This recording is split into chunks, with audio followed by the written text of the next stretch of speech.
began his journey. I would now like to invite Mr. Mohammed Mia, the CEO of Mia Motorcycle Maintenance Workshop, the trainer of this training program on stage, to share his thoughts on the training and his message to his trainers. Thank you. Good morning. My name is Mohammed Mia. Mia Motorcycle Workshop and Parts Sanjala. यहाँहरूलाई सर्वप्रथम सबैले के भन्न चाहन्छु भने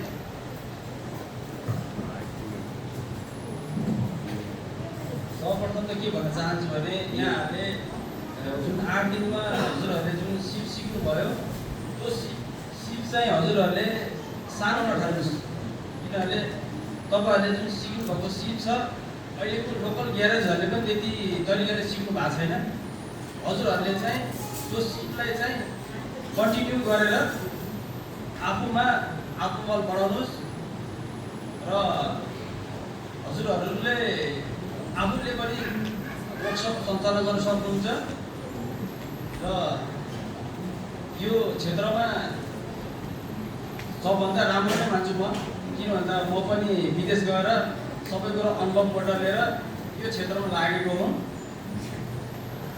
अब भन्नुपर्दाखेरि इन्कमको भन्यो भने हाम्रो लगभग भनेको राम्रो व्यवसाय गर्नुभयो भने महिनाको 1.5-2 लाख रुपियाँ कहीँ जाँदैन यो पेसालाई सानो उठाल्नुहोस् किनभने सरहरू सबै विदेशमा गएर अनुभव बढाउनु भएको छ र मैले पनि बढाइरहेको छु विदेशमा गएर अर्काको काम गर्न कस्तो हुन्छ र